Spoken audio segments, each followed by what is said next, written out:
No! This No, is they're not! Oh my god! Oh this my is insanity. Holy cow. god! Oh my No! god. This is horrible! I I I I don't know how to describe this besides it's horrible. This is He, I they want are to know how much Dan paid him to do this. Like, really? Because, this isn't an interview. uh, This is a script.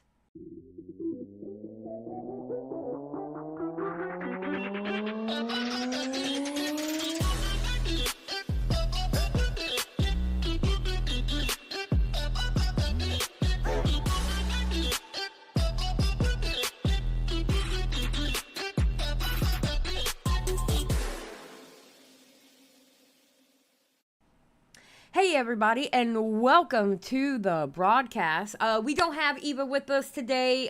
We think she's probably asleep. But it's just gonna be me and Bunny. But we are gonna go over how Dan Schneider went on YouTube and talked about the docu-series called Quiet on Set, which was about Nickelodeon and the really bad stuff that happened over there. That's the easiest way to put it. Um, yeah. yeah, it's pretty bad.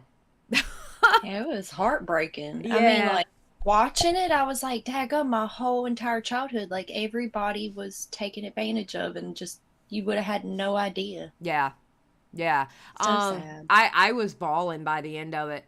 I was bawling. I was like, Yes. I cannot believe this. Like, and it, I couldn't imagine. I couldn't imagine being a parent in that situation. Yeah. Because as a parent, I would think your natural instinct is everywhere my child goes around any kind of adult that is not a family member, I have to be right there. Yeah. But then, Yep. but then, because you saw in the case of that one actor, that one mom who was like that, then you're looked at as like a backstage mom, and that you're hard to Yeah. work with. But it's like, Yep. And he eventually got kicked off, didn't he, because of that? yeah, Because they yeah. said his mom was difficult. And it's like, no, she cared. That's all it No, was. she was doing her job as a mom. Yeah. You know, it That's was, pitiful. yeah, no, it's really, really, really pitiful.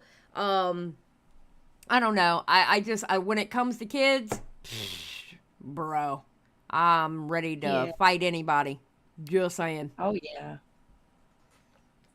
It's Okay, so sad. so what we have here,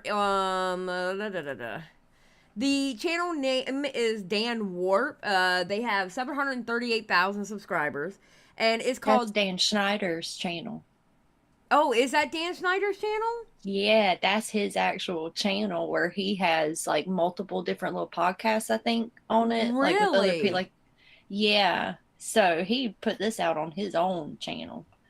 See, I noticed that the comments are turned off too. Oh, of Of course. course they are. Oh, so that's it. See, I was thinking it was the other gentleman's channel because there's somebody actually interviewing him. Yeah, yeah, I think that guy has it because he was on like iCarly or one of those shows, and I think he has a podcast on his channel. I think some other people do. Like he uses it like a network. Okay. Okay. All right. All right. Well, that explains things. Okay, so this is Dan Yeah. Snyder's channel. It's called Dan Snyder Talks About Quiet on Set. So let's get started. I'm gonna put it on 1.25. Okay. All right, let's get started. Because I want to hear what he had to say. Because I didn't, I saw the clips on Twitter, but I didn't watch the clips on Twitter. Yeah, I saw a couple clips. Right. Okay. Hey, it's Boogie. I play T-Bo on Nickelodeon's iCarly. I got a chance to watch the Quiet on Set program, and I reached out to Dave. See, I don't know any of those shows back then because I was too old for Nickelodeon at that time. Like, I knew what iCarly was because you go to the store and you saw, like, the iCarly merchandise. Just like with, Yeah. what was the show that Miley Cyrus had? Hannah Montana. Yeah, Hannah Montana. I knew about Hannah Montana because one, Billy Ray Cyrus was on there, and I remember Billy Ray Cyrus back in the day. But two, you saw the merchandise everywhere, but I never watched it, so I'm not familiar when he's saying, "Hey, I was on iCarly." I'm like, I don't know who was on iCarly, but I remember the Yeah. merchandise for it. So That's what happens when you're old. You lose, you get out of touch. Okay? Yeah, I'm out of loop Yeah. everything now. See if it was something that he'd be willing to discuss. I'm pleased to say that he said yes. Dan, how are you? I'm okay. I really appreciate you reaching out and giving me the opportunity to talk to you about what we saw over the last 2 nights. I'm really glad you're here because I believe this is important. For sure. Why are they talking like this isn't on his own network and this wasn't planned? I really appreciate you reaching out. Like, Yeah. what? Hold on. I gotta fix the volume on this. Give me a second. Yeah. I'm actually kind of confused because that's why I didn't know this was Dan's channel. Like, I watched like the first few minutes of it, and I'm thinking, oh, somebody got an interview with him. That's so weird how they're trying to play this off like people just aren't going to know this. I mean, like... well, now you understand why I didn't know that was his channel? Yeah, but I still... Like, I don't know. I think he's talked about his channel, like Dan Warp, before. And so it's like, why is he trying to act like I've never paid that close attention to him before. Yeah. So I didn't know. I didn't know until you just showed it. Yeah, because when I saw the clips on YouTube, I thought that this guy must have had his own separate podcast not related to him at all. But then when I saw the Dan Warp, I was like, well, this is so confusing. It's crazy. It's almost like they're trying to sell something before they really get into it. Yeah. Them Hollywood types, girl. Them Hollywood types. Yep. All right, let's keep going. We've got a lot of things to unpack. But before I dive into my list of topics that I'd like to discuss, is there anything you'd like to start off with? Absolutely. Watching over the past 2 nights was very difficult. Me facing my past behaviors, some of which are embarrassing and that I regret. And I definitely owe some people a pretty strong apology. Let's talk about the massages. Okay. Watching the content yesterday, it was disturbing. It was wrong. It was wrong that I ever put anybody in that position. It was the wrong thing to do. I'd never do it today. I'm embarrassed that I did it then. I apologize to anybody that I ever put in that situation. And even additionally, I apologize to the people who were walking around Video Village or wherever they happened, because there were lots of people there who witnessed it who also may have felt uncomfortable. Why do I feel like he's trying to sell me something right now? Yeah. It seems scripted. It feels scripted. Yes, it sounds scripted to me. Okay, I'm not crazy, even the right? other guy. No, because even the other guy, it's like he's setting them. It feels like he's setting them up to say the right thing. Okay, so I'm not being like bitter. I'm okay. No, this feels weird. So I owe them an apology as well. Yeah. Dan, talk to me about the writer's room. From what I saw, not cool. No, and I don't mean to cut you off, but if I can cut right to the chase, let me just say, no writer should ever feel uncomfortable in any writer's room, ever, period, the end, no excuses. Most TV writers, comedy writers have been in writers' rooms, and they are aware that a lot of times there are inappropriate jokes made and inappropriate topics come up. But the fact that I participated in that, especially when I was leading the room, it embarrasses me. I shouldn't have done it. And I can tell you why it hurts really bad for me. I remember very clearly my early experiences, my first experiences in the entertainment business. I was green, I was scared, I was excited. It meant the world to me that I was getting those up. I hate this. And we're only 2 minutes in. I hate this. I swear to God, I feel like he's acting right now. Yes. Like there's no emotion behind what he's saying. It's like he's just regurgitating words. Yes. Like and he's not really even going into detail about what he did, because the thing is, like, joking around in the office with people who are like joking with you is one thing, but then pressuring a woman to do something that she is saying no to multiple times and you just keep on until she does it, that's a little bit different than just joking around in the workplace. Like, okay. There is like no emotion with anything that he's saying, and I swear I feel like he rehearsed this in front of a mirror. Yeah, I think so. I think they both did. I think they ran through this a couple times. Probably so. Because okay, all right. Let me pay closer attention to the guy talking to him. All right. Wrong button. Opportunities. And I went in and I got lucky because they were great. My first couple of experiences were fantastic. And the fact that And the fact that I didn't pay that forward to every employee that walked through my door, it hurts my heart, because I should have. And I wish I could go back and fix that. In the writer's room, there's no doubt that sometimes those jokes went beyond the pale, and I said things that went too far, or made practical jokes that went too far, and that was wrong. And that was because, I was an inexperienced producer. I was immature. You had a woman bend over and act like she was getting things done to her while reading part of a script. Sir, what? Practical jokes? Like, That's and not she a practical said no. joke. Yeah, she said no multiple times. That should have been the end of it, but you kept on and on until she did it. That's not a joke. That's like, not that's a not her practical wanting joke. to do it. Yeah, that is not a Yeah. practical joke. Like, what? And then And him- the two female writers, they were under one salary. They had to split one salary. That was awful. Like, it all is so sick. All of it stacked together is so sick. But like, how can he sit there and say he was green and didn't have experience when he had worked as an actor on a show before? So Yeah. I'm sure he saw like what the behind the scenes was like, unless the show that he was on was also just like the Wild Wild West and everybody was doing what they want. Yeah. Mm. Crazy. Sure, wouldn't happen today, but I'm just really sorry it happened. Yeah. Now, we know you've had a lot of success over 2 decades. Thousands of people have worked with you, for you. Okay. Let's speak directly to the people who did not have a good experience with you. Okay, I would like to speak to those people, because I hate that anybody worked for me and didn't have a good time. You know me, you've been on my sets.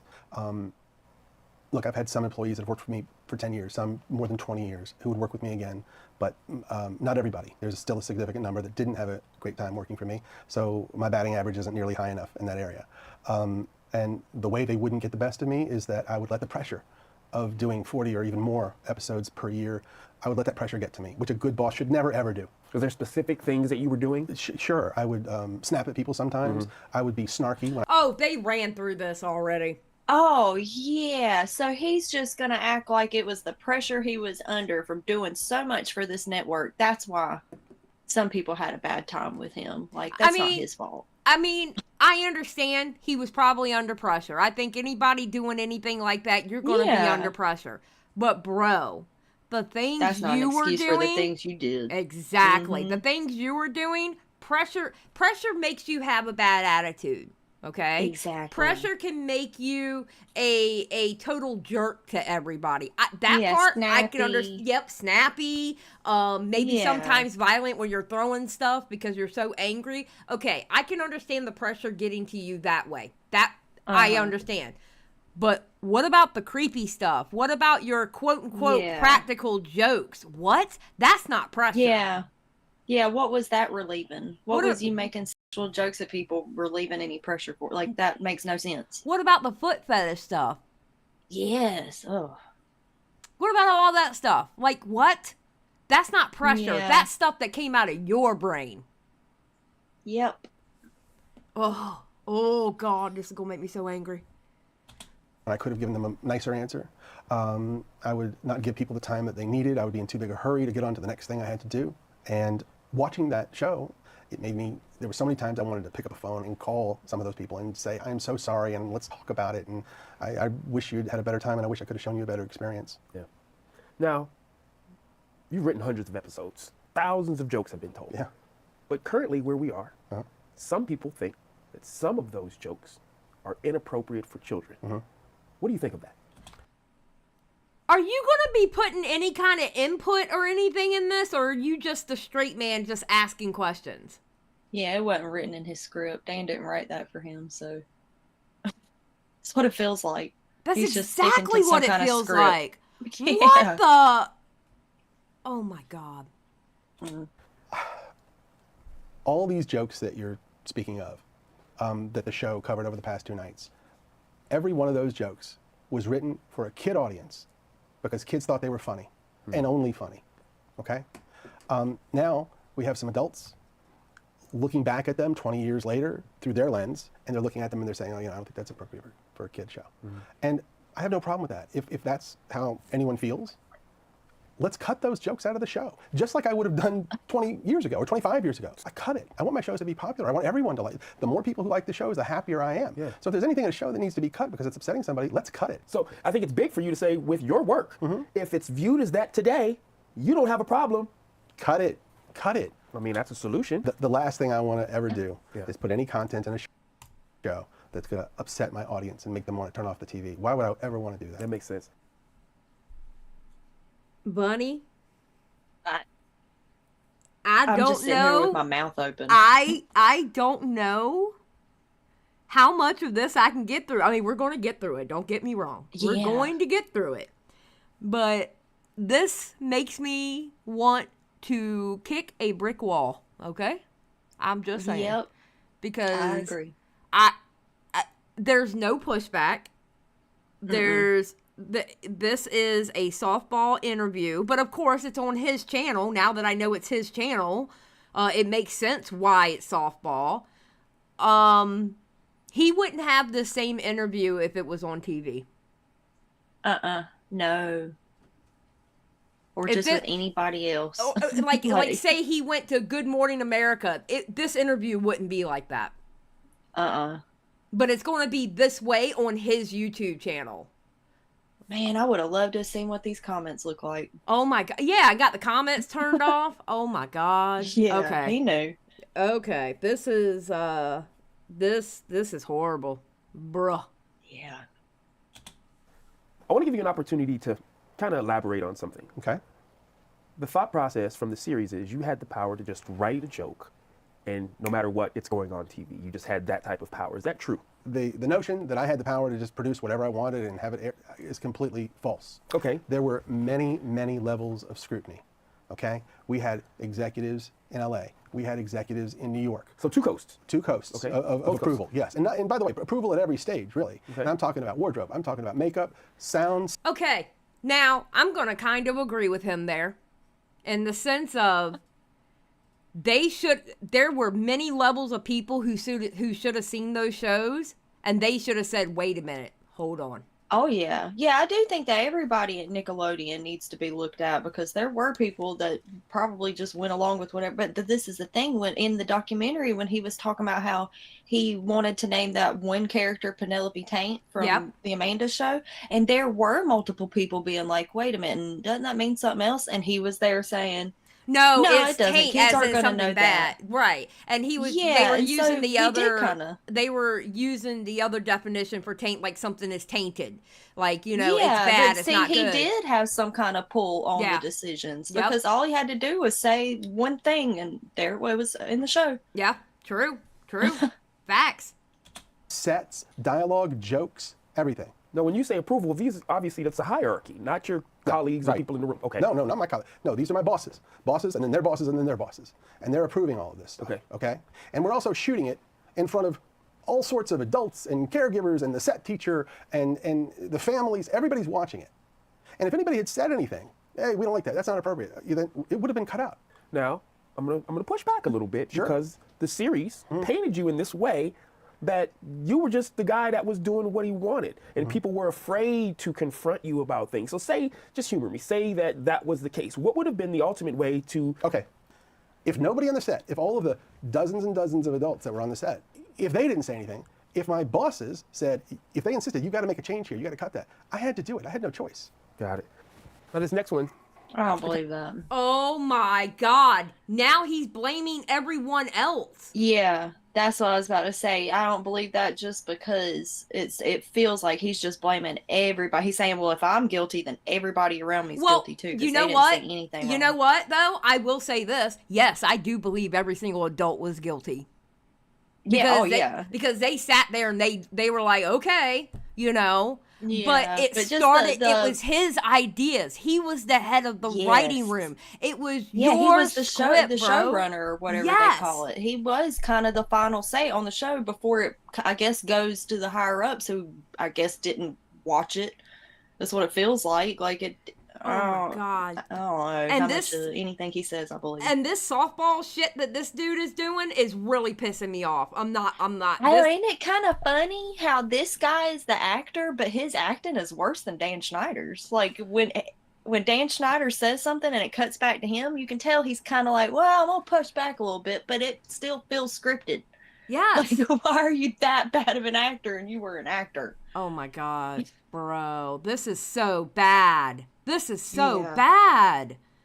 Kind of hit close to home. Being a new father, I wouldn't be opposed to my child being in the entertainment industry. It doesn't matter what age. Yeah? Seeing some of those on-air dares, seeing it now from where you are now in your life, what do you think of that? I think that some of the on-air dares went too far. I think they pushed the envelope too far. Not all of them, not most of them, but some did. Nickelodeon wanted to do their version of Fear Factor. At the time, we were shooting all that, so I was tasked with doing these on-air dares with the all that. You know what? They could have done a kid version of Fear Factor. They could have done it, but in a different way. The sexual innuendos that were in there, crazy. Mm-hmm. But you know what? You know what's kind of funny though? You know how you'll hear people say times were different back then? Yeah. That's actually the case. Because go back and look at the old Looney Tune Looney Tune cartoons, right? As an adult, I go back to those Looney Tune cartoons and I'm like, how did my parents let me watch that? Yeah. Yeah, I just learned that, like, Ren and Stimpy was my whole life when I was little. That was like, that is what shaped my sense of humor, and I feel like it's probably very obvious. But and I just learned that one of the creators of that show was a pedophile and was like dating a 16-year-old when they were making that show. Oh my God. And it's like literally every tiny thing from my childhood is like being Penelope tainted right now. Yeah, yeah, it is. It really is. Yeah, it's heartbreaking. Oh God, it's like I know exactly what you're saying because I'm starting to feel the same way about like with the whole, and I hate bringing it up in the middle of this, but it makes me kind of feel the same way about the whole like Diddy thing going on right now. Yeah. I mean, I love hip hop. I love that genre. Yeah. I wasn't an R&B girl. I didn't really care for R&B. I only liked certain R&B artists. My thing was hip hop. And, you know, and we're taking the hip hop from my teenage years into my adult years, into my getting older adult years. And it's like formative stuff. Yeah. Stuff that really meant something at a time when it was supposed to really mean something. And then you just learn like, wow, it was just it was a mirage. Yes. And I'm starting to feel like it's getting destroyed. Like my thought and my love for it is getting destroyed. And it's like, wow, dude, like, man, sad times. Yes, we're living in. Yes.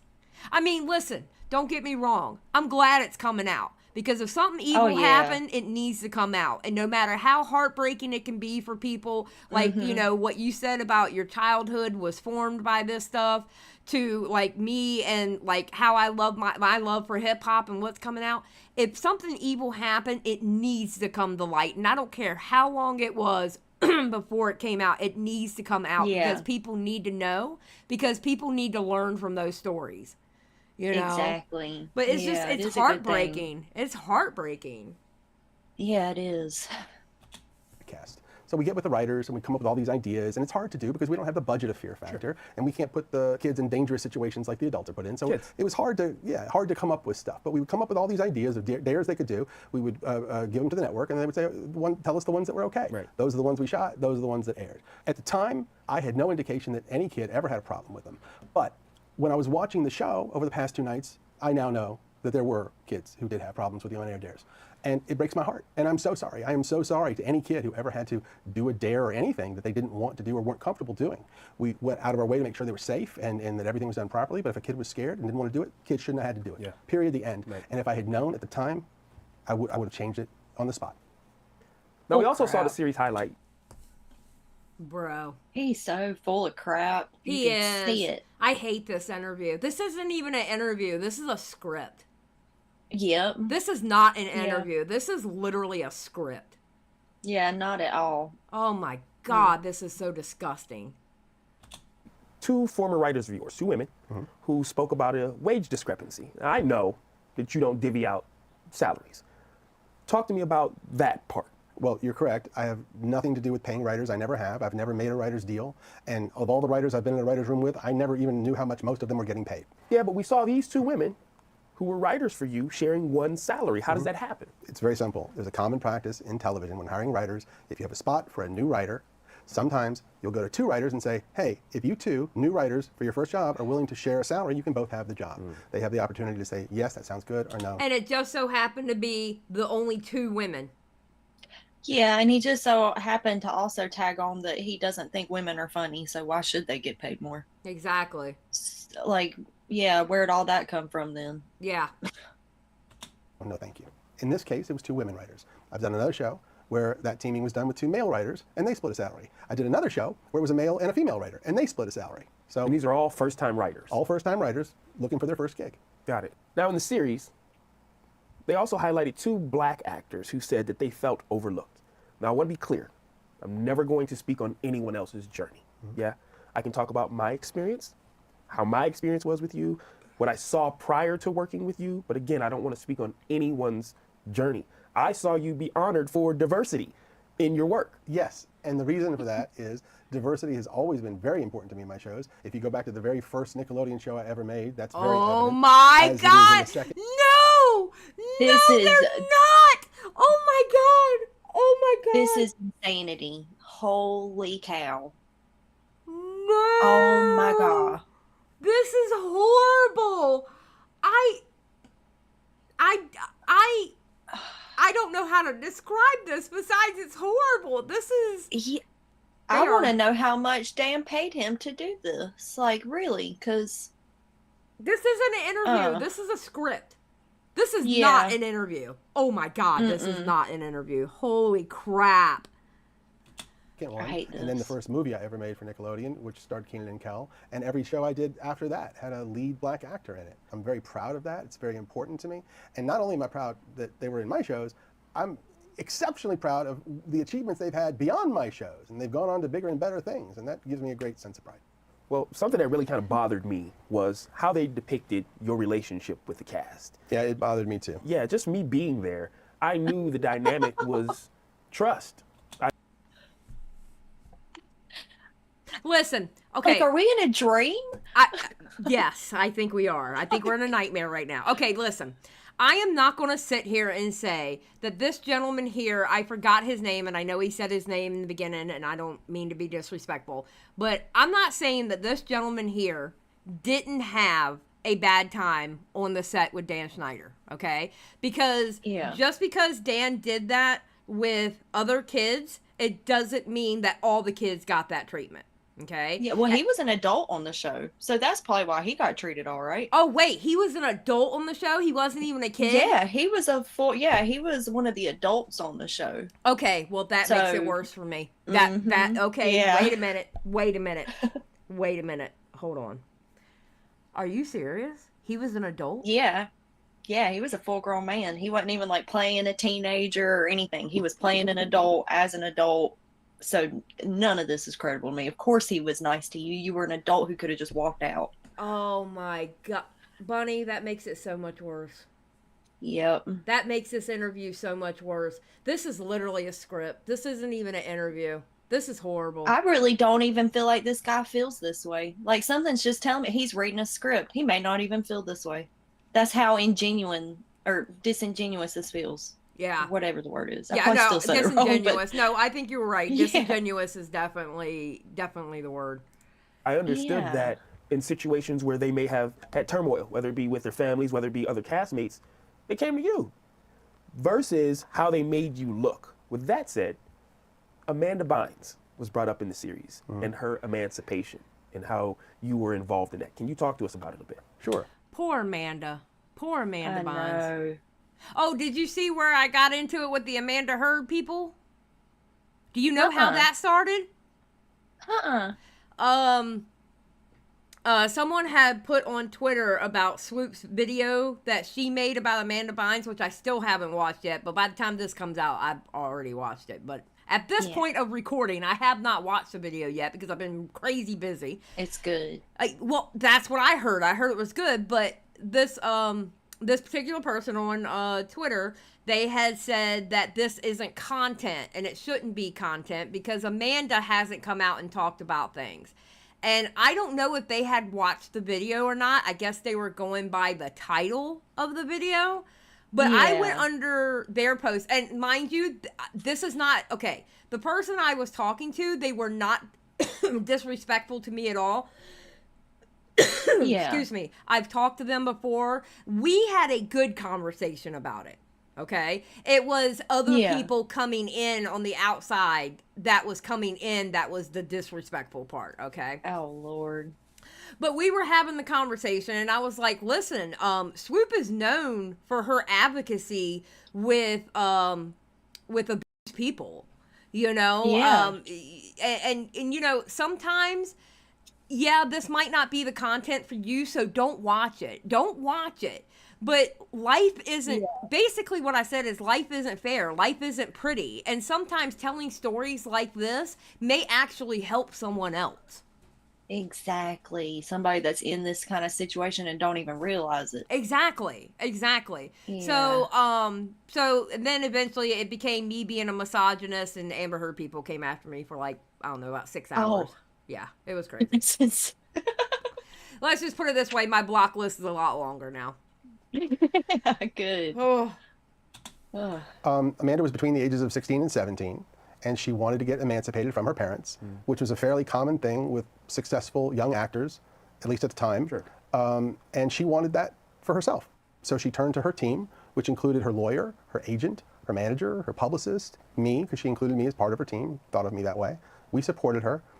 She tried to get emancipated. It ended up not working out, and she didn't. Well, since we're here, let's stay here for a moment. There was also an incident where she had ran away from home, if you would. Can you talk to us a little bit just to clear the air of exactly what happened in that situation? Yes. One night, it was very late, well after midnight, 1 or 2 in the morning, phone rang, I answered, it was Amanda. She was upset, she was in distress, she had had some conflict with her parents, I think her father, and she called me.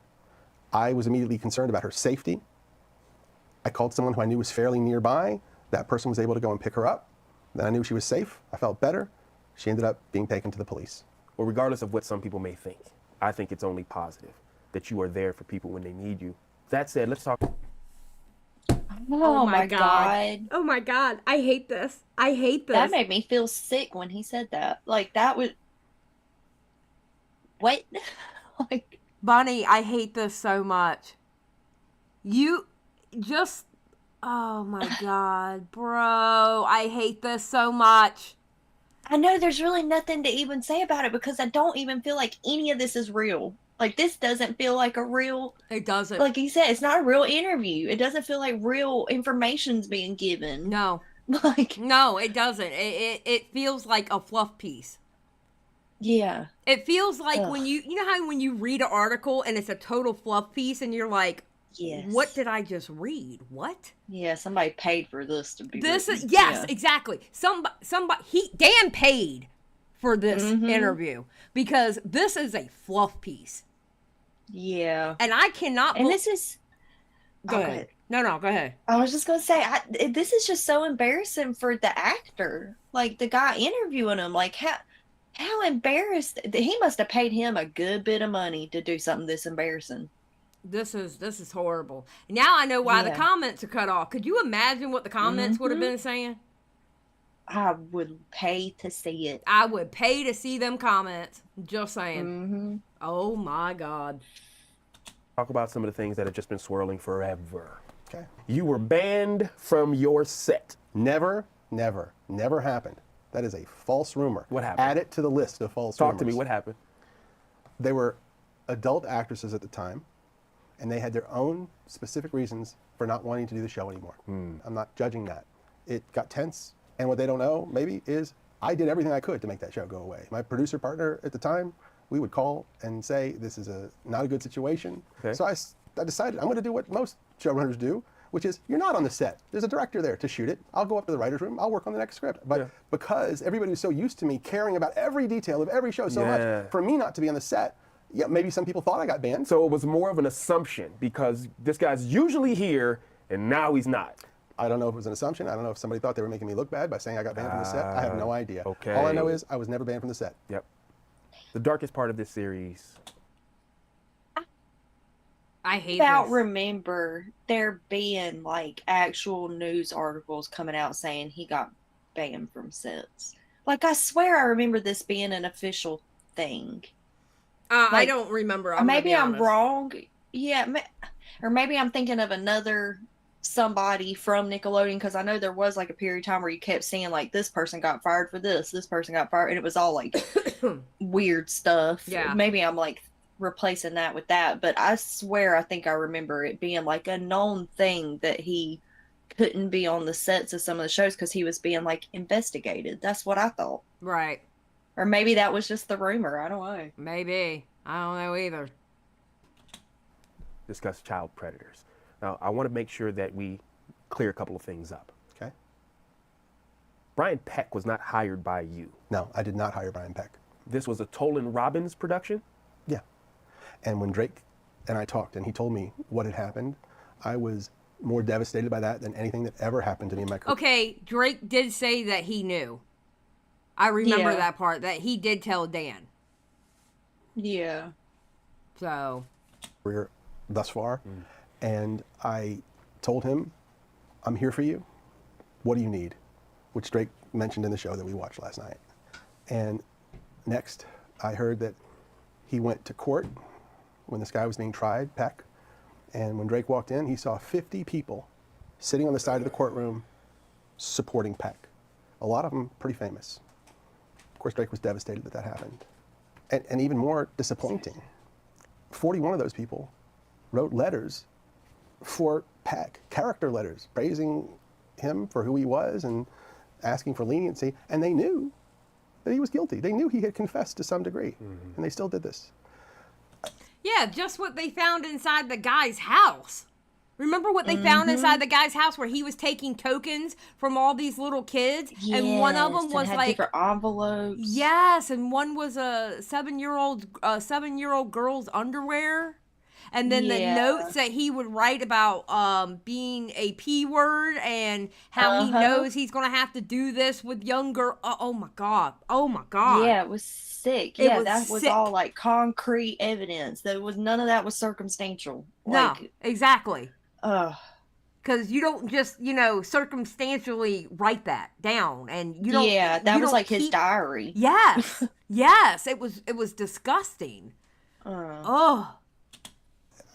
That's baffling that adults would do that. Yeah. And I don't know if people know this, but Drake's mom, a lovely woman who I stay in contact with this day, she came to me at the time and she said, Dan, I'm not good with words like you are. And would you help me with my speech for the judge? I said, of course. And I did. And he ended up going to prison and serving his time.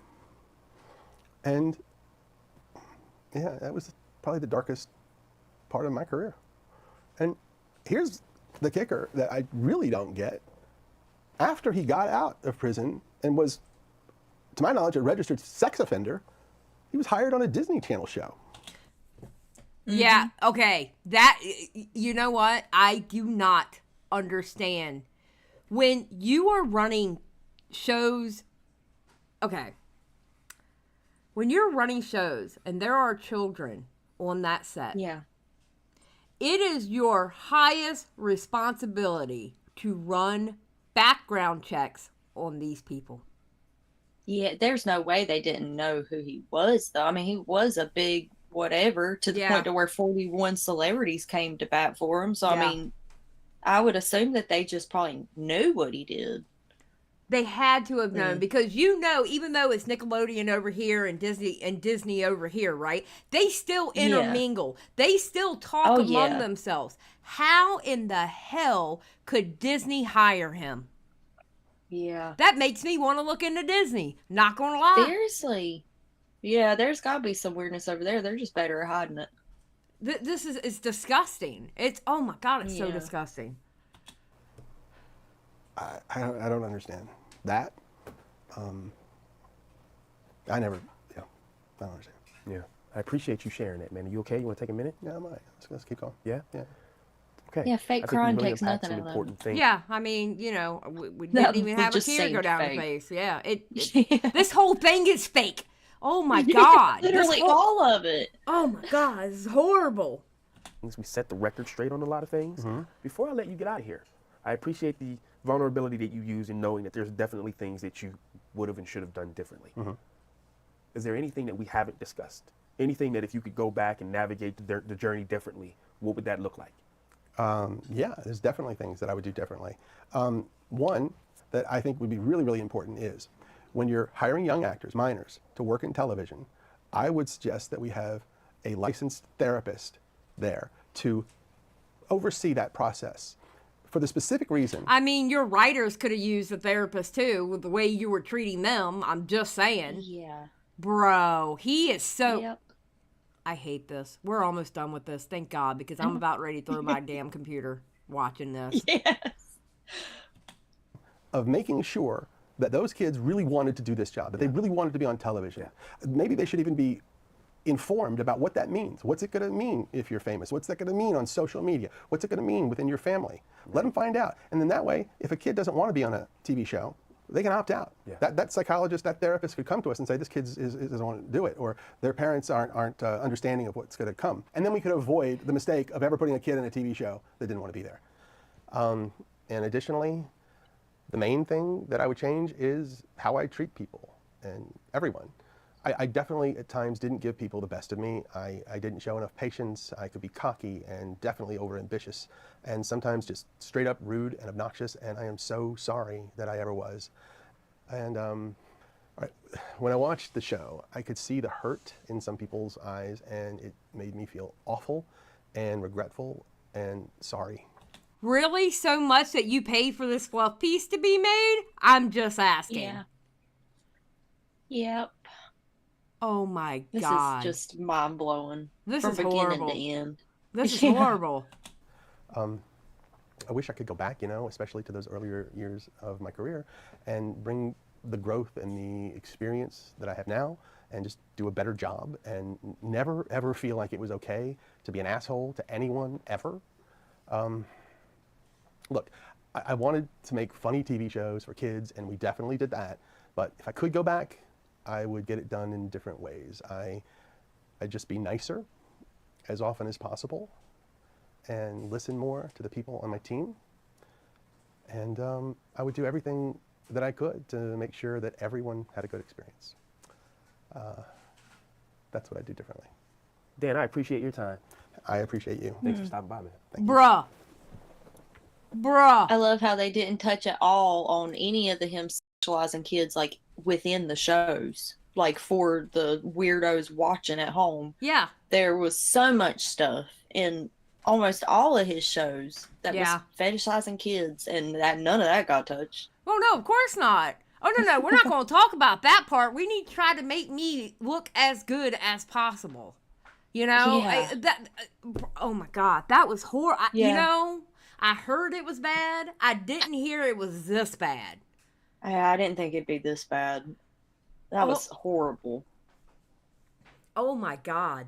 That was Like, literally... I have so many things I want to say, but I can't even, I can't put them into words. Yeah. The whole him not having any pull on the network. Bullcrap on that, because his whole, joke that was in a bunch of shows was feet, and then the logo was feet. You're telling me that this network changed their whole logo to fit around this one guy's shows, and he didn't have any pull? Yeah. Bullcrap. That's a good point. I just can't get past... I can't get past on how much of a fluff piece this was, and he thought this was a good idea. Oh, yeah, he was on it quick. I mean, this came out, 2 days after the documentary came out? Yeah, something like that. Yeah, it wasn't long at all. Within a week. Oh, my God, dude. What is your problem? Yeah, and I don't like how he was trying to look like Al from Home Improvements. I know what he was doing. I see it. He was trying to look wholesome. Yeah, that's exactly what I was thinking. He's doing this whole Al from Home Improvements look that it feels very familiar and makes you want to feel comfortable with it, because that was a great show and he was a great character. I don't know. I'm probably thinking way too, but that's what it reminded me of. And then I started thinking, yeah, he is actually probably trying to make his image something that makes you feel comfortable, very dad-like the vest over the long sleeves. Quit. I know you're doing something, Dan. This is ridiculous. Oh my God. Yeah. Yeah, that's all I can say about it. I'm so Well, flabbergasted. now I just feel pissed. Yeah, I'm literally walking away from this like angry. Okay. All right. So let us know what you think down below. Thank you for watching this episode with me and Bunny. I don't know what else to say about this because I'm literally flabbergasted. Like there's so much I want to say about it, but I can't put it to words. I'm so angry over it. Yeah. This is gross. This was gross and disgusting. Yep. Yeah, let us know in the comments what you think. Thank you, Bunny, for being with me on this adventure of watching this god-awful video. And say goodbye, Bunny. Goodbye, Bunny. Oh, goodbye. Oh, Beavers told me as much as I talk about Pumpkin in my live streams, she is practically content, and I should be able to write off the cat food. That is genius. Yeah, vet visits, anything. Yeah, I should be able to write it off because she's practically the co-owner of my channel.